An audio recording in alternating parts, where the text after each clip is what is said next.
আমরা যখন কোনো ব্যাংক অ্যাকাউন্ট খুলি তখন প্রতিটা অ্যাকাউন্টেই একজন নমিনি রাখতে হয়, অর্থাৎ ডিপোজিট অ্যাকাউন্টগুলোয় নমিনি ছাড়া আসলে অ্যাকাউন্ট কিন্তু হয় না।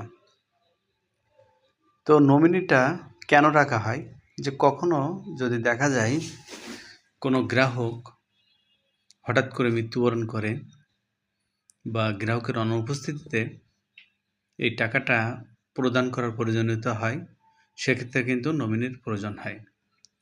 তো নমিনি সাধারণত যে কেউ করতে পারে।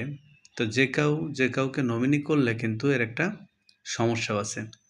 সমস্যাটা হলো যে অনেক সময় দেখা যাচ্ছে যিনি অ্যাকাউন্টে টাকা রাখলেন, উনার যাকে নমিনি করবে তার হয়তো বয়স 18 বছর হয় নাই, অথবা যে কোনো কারণে তাকে তার উত্তরাধিকারী যারা বা তার সম্পদ বা তার ডিপোজিট যারা পাওয়ার যোগ্য বা উত্তরাধিকার, তাদেরকে না করে উনি ভুলবশত বা রাগ করে অনেক সময় তার আশেপাশের কাউকে, বন্ধু বা আত্মীয়স্বজন কাউকে নমিনি করে।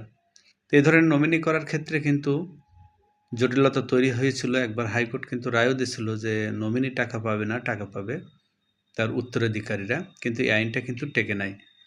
নমিনি যেই হোক না কেন, একজন ব্যক্তি যাকে নমিনি করে যাবে সেই কিন্তু মূলত তার মৃত্যুর পরে এই টাকাটা পাবে।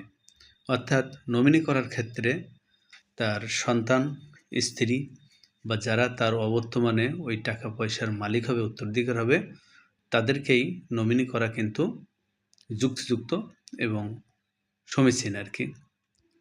এছাড়া নমিনিবিহীন যদি কোনো অ্যাকাউন্ট হোল্ডার মারা যায়, সেক্ষেত্রে টাকা প্রাপ্তির জন্য কী কী প্রক্রিয়া রয়েছে সেটিও আমি আরও একটা ভিডিওতে আলোচনা করব। তো এখন মূল যে বিষয়টি সেটি হলো যে কোনো ডিপোজিট অ্যাকাউন্ট হোল্ডার নমিনি করার ক্ষেত্রে তার সন্তান সন্ততি, স্বামী স্ত্রী, বাবা মা, ভাই বোন বা যারা তার সম্পদ ভোগ করার অধিকার রাখে এমন কাউকেই নমিনি করাই কিন্তু যুক্তিযুক্ত। ধন্যবাদ সকলকে।